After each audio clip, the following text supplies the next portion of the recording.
Magandang hapon. Second vlog natin dito sa daan. So nadisgrasya pa tayo. Binangga tayo ng motor.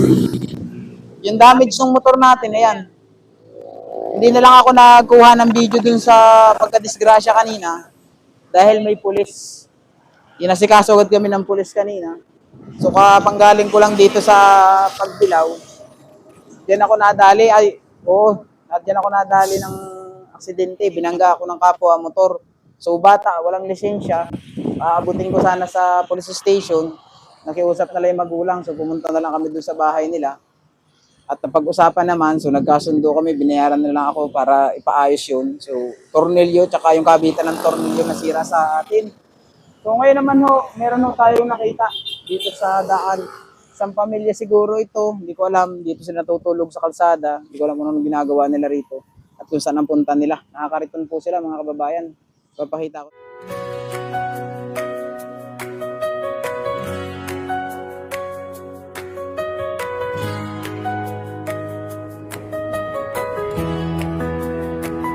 Sa bawat hakbang, may dahilan. Hindi para sa views, kundi sa kabutihan. Isang ngiti, isang tulong na totoo. Maliit man sa iba, malaking bagay na sa tao. Sa bawat pamilyang natutulungan, may pag-aaral. Alam mo tatay?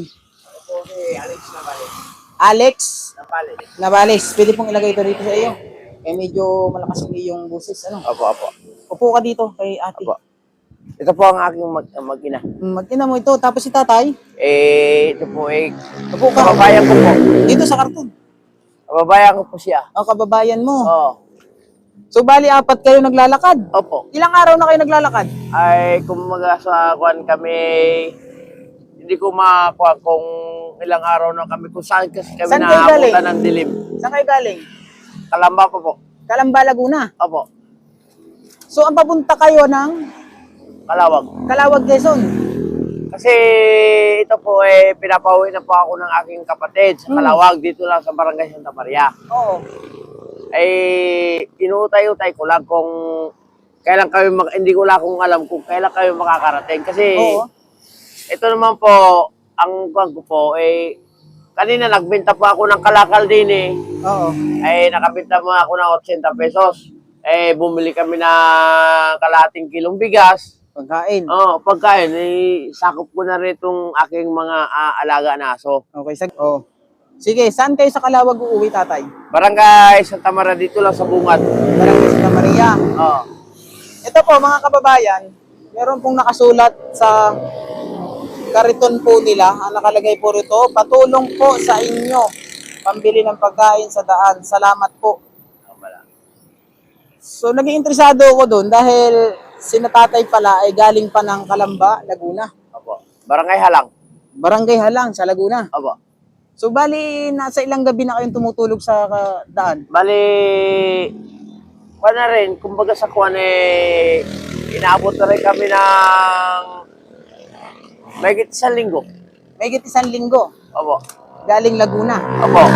Kasi pag ako'y wala kami pang kuha pag minsan sa pangulam, pag may nadaanan kami na bayan na pwedeng kuhan kasi itong asawa ko nanghihingi na lang ng pangulam namin. Minsan may dala naman siyang bigas. Kasi pag kami So, malayo pa kami sa junk shop. Ibig sabihin, hindi kayo dire-diretso naglalakad. Opo. Dating ninyo sa mga syudad-syudad, nangangalakal kayo Opo. Sa itong mga dinadaanan po namin. para kayo ay may mabilin siya. Makapagtaguyod lang kami ng pagkain sa araw-araw. Okay, sige. So yan mga kababayan, si tatay, anong ulit pangalan ko yan? Alex Navales. Tatay Alex Navales at saka si nanay Lia Lagasca. Lia Lagasca. So parehas kayong mag-asawa, taga Calawag, Quezon? Ito naman Bicolana, Taga-Naga, itong asawa ko. Taga-Naga, Bicolana. Oo. Asan ka sa Kanaman, Barangay Haring. Barangay Halin? Sa Naga, Bicol. Naga City. Naga City. Isipin ninyo, 1 linggo na sila dito sa kalsada, galing pa po raw silang Calamba. Ang ginanggalingan nyo sa Calamba, may bahay kayo? Hindi naman kasi may kapatid ako doon. Hindi po kami nagkakasundo ng aking bayaw. Oo. Kasi, palagi kami nagsasagutan. Tatalo Kaya kayo sabi lagi. ko, nagpaalam po ako sa aking kapatid na pauwi na, nakitawag kami sa doon sa kapatid ko. Hmm. Yun po, sabi sa akin, umuwi ka na lang din Okay. dito sa atin. Tapos, ngayon po, ba't dito lang kayo natutulog sa kalsada? Ito naman po, wala kami talaga matutulong. Kasi ako po ang namin dire-diretso talaga. Kung Dire-diretso ang lakad talaga ninyo Opo. papuntang... Sa mga ganitong mga malilong, nagsisilong naman kami gagawa ng mainit. Ayun mga kababayan, no? May kasama pa po silang... Ilang aso yung kasama ninyo sa paglalakad? Tatlo. 3 aso. Tapos mahigit na silang 1 linggo na naglalakad. Galing pa po silang Calamba, Laguna. So mga kababayan, meron po tayong dalang kaunting tulong para sa kanila. Bibigyan po natin sila ng grocery. Grocery at saka... May lutuan kayo? Meron po. Ako po ayang kalagoy. Yung kalan mo yan ang luto ako. Okay. Kahoy lang ang kuhan. Ito po yung kanilang bahay. Okay lang, di ba lang ano itong aso? Opo, okay lang. Mabait naman yun. Ito po yung kanilang gamit. So meron po sila mga panluto. Tapos ito yung kanilang kalan. Ginagatungan nila kapag sila ay nagluluto ng pagkain. So bibigyan kita ng pagkain ha. Pagkain lang may ibibigay ko sa inyo. Opo. Yan. Bibigyan kita nito. Nakita ko lang sila mga kababayan kasi nabasa ko yung humihingi ng tulong sa sulat. Opo. So ito, bigas. Opo. Sabi mo nga ay sa 1 kilo ka lang nakakabili. Opo nga. Para sa inyo. Namin, So paano kung wala kang makalakal? Pag wala kang nakukuha sa kalakal? Kapag minsan nanghihingi naman kami sa mga yung may mga Namamalimos din kayo. Opo. Okay, sige. Pag minsan hindi naman kami kanina nagbenta nga ako po dito ng 80 pesos. Oh, Yung sa kalakal ko. kalakal. Opo. Grabe. So mga ilang araw pa kayong darating ng Kalawag? Yan ang po ang hindi ko malalaman na ako kasi kami paingay nga lang po. Okay. Sa palagay nyo, mga ilang araw pa kayo dito sa Lucena? Baka nga bukas naman po kami Mga 2 araw pa kayo dito? Opo. Mga 2 araw po po. Okay. Paikot-ikot kayo. Saan kayo madalas? Dito sa Talipan. Talipan? Oo. Papuntang Lucena. Lucena? Oo. Kasi Lampas kayo ako ng SM? wala pa kasi kaming budget na yung dire-diretso kami. Para pagdating nyo sa mga bukid, wala na kasing kwan doon. Yun ang kwan namin. Wala nang mga ganitong... Pahinga lang tapos magluluto. Yun lang po ang kwan namin. Hindi ba kayo nagiinom? Hindi naman. Tubig lang. Tubig lang. Okay. Pero pag minsan, naninigarilyo naman kami. Kung may budget lang sana tayo mga idol, pwede natin silang pasakayin. Ang problema, may mga aso sila. Oo. So hindi rin kayo sasakay, ano? Hindi pwede. Maglalakad lang talaga kayo. Marami po akong gamit. Okay. Ang pangarga ko po ay mga gamit talaga. Yan po Ano kayo magandang tapos gawin may natin? mga aso ako. Yan lang yung aking may bibigay ngayon. Tapos Opo. dadagdagan ko na rin yan. Kung sakali, no? Baka, ko naman po, Dadagdagan wala. Kaya, Magtitira lang ako ng para sa aking panggas. abo. Dahil wala na rin akong panggas. Ito, sa iyo na to. 300.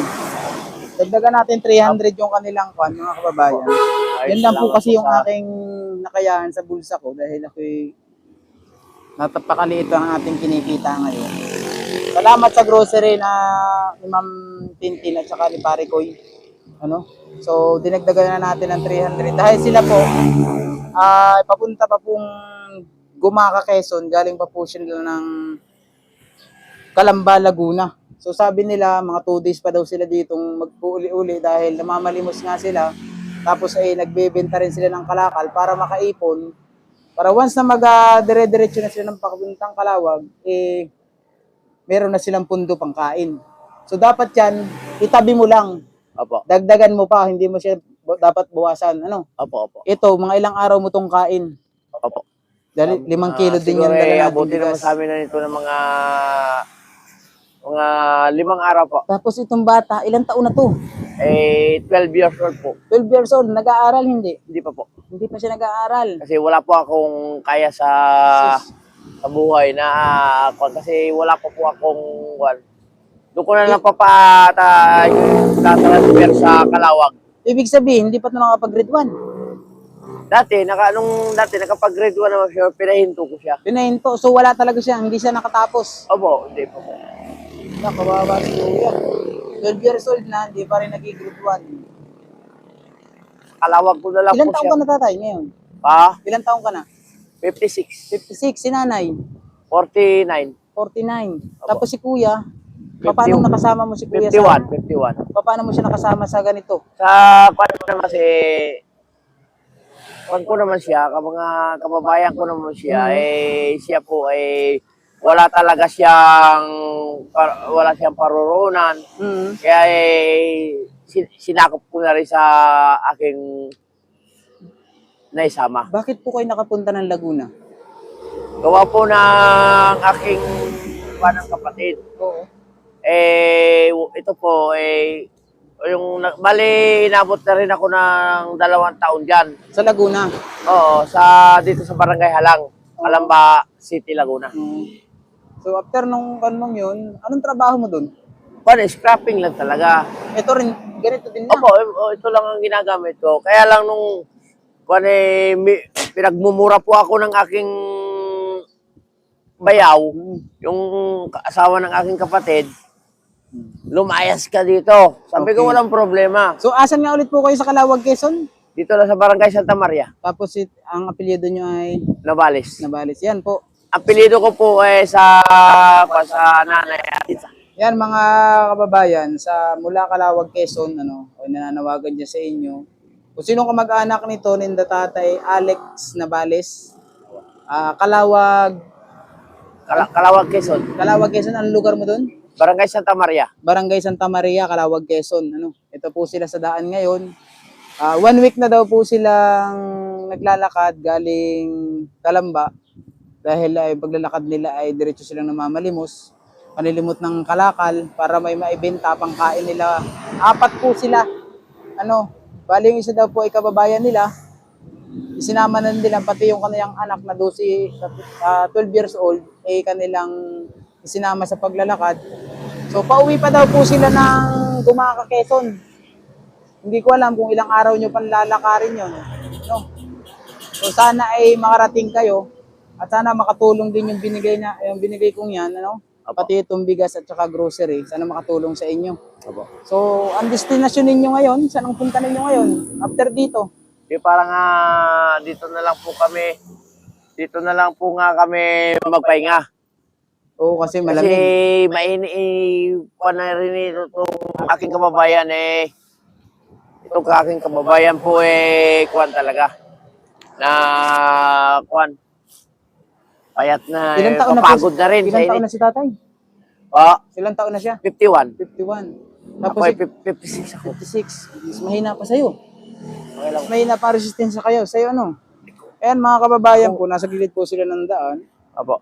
Kung sakali pong may mga kamag-anak silang makapanood, ito po, papunta silang, on the way sila ng Lucena, kasi nga, mga 2 days pa raw sila dito, dahil ay namumulot pa sila ng mga kalakal, at saka nila ibinibinta sa mga ganitong junk shop. So kanina, nag-junk shop daw siya, para may pambili siya ng bigas. So yun tayo, salamat. Sana ay mapansin ka na. Oo, ito po, masasabi ko po sa mga ganitong buhay po ng magagaan ng loob. Maraming salamat po sa kaunting pagtulong ninyo na makatanggap kami, na makatawid gutom lang po. Maraming salamat po sa inyo. Okay, sige. Thank you po.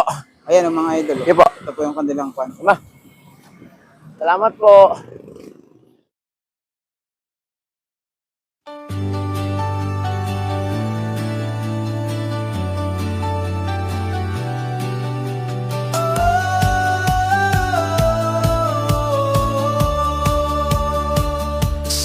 bawat hakbang kabutihan ang